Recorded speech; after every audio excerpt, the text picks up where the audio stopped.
Do you feel that no matter how fast you move in your business, your money just seems to be able to move that much faster? There's a very simple answer to it, and you already know the answer. You've just forgotten. Want me to tell you?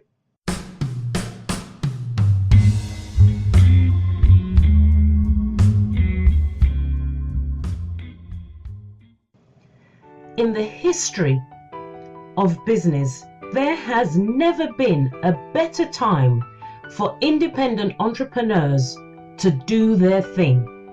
It's now possible to do as much damage. I love that phrase. I stole it from Gary Vaynerchuk, but I really don't care. It's great.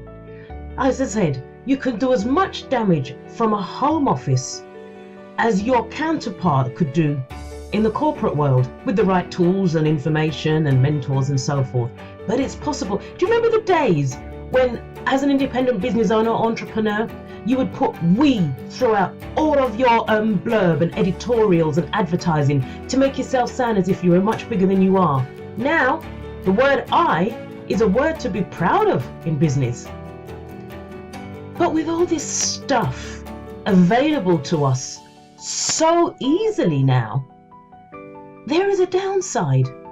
You know, we're dealing with WordPress website, Google AdWords, Facebook advertising, joint venture partnerships. The list just goes on and on and on. The problem with it is there's so many opportunities out there that we're all spinning around like hamsters on speed. The thing that is getting lost in this stampede is the most important thing, often the most boring thing in reality, but it's this thing that we need to be on top of. When I speak to businesses all the time and they're saying, "Oh, I'm doing this, I'm doing that," and you speak to them and they're all excited and this is going on and that's going on, and then you come down into the basic nitty-gritty. The one thing that's not happening, they're not making money.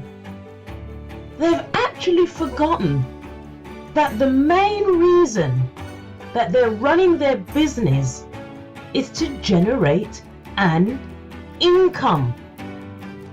Now, I'm sure your website is beautiful.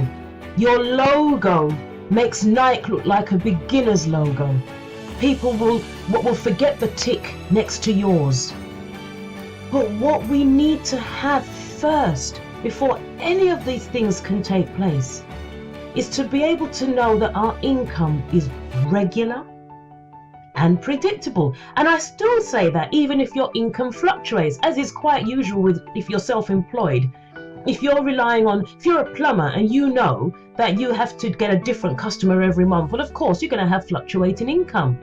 But if you have a pipeline in place to make sure that there's always an influx of people or inquiries to feed that income generation, then you're on to a winner. So half of these things that we're doing, ask yourself, will this translate into money? Because it's soul destroying. Often what I'm saying to people is, we've got all this information, but the reality is you're just not making enough money. That's it, bottom line. You're outsourcing. You've got your website is up to date. You've got partnerships all over the place. But how much of it is real? Dollars, cents, pounds, euros, yen, whatever. If after a period of time none of this is showing up in your accounts and in your bank account, you need to go back and reassess. And I'm seeing this all too often. So when we look at the reasons that businesses close or suffer, we look at so many other things. The banks aren't lending, the economic climate, and actually what it is, we're just not pulling our finger out and sticking to the things that earn. And I struggled with this for a long time. I kept thinking, I'm missing out, I've got to do this, and I hang around with a lot of people who are very savvy in the world, particularly the online world, and I really have had to rein in and say, that looks great and I really enjoy it, but does that translate into a return on the investment in my time and in my efforts? And a lot of the time now, things that in the past I would have jumped at, I find myself saying no, or not yet. When you have the thing, and if you're lucky, the things that consistently and predictably generate money for you, then push those until you can't push them anymore. Some things do have an end. They do have a lifespan, but that's particularly in the product world. But if you're in a service business, then reassess that. Leverage it a different way. But please concentrate on bringing in that income. If you can do that, everything else will follow. Assuming you're doing your accounts, that is. Anyway, that's my soapbox for today. In the meantime, if you want to know more, don't forget, press the subscribe button if you haven't already done it. And then also go over to www.financialgymforbusiness.com and sign up to be one of my inner circle and get the updates, videos, tips, giveaways, and whatever else I'm doing that week. Speak to you soon and have an amazing week.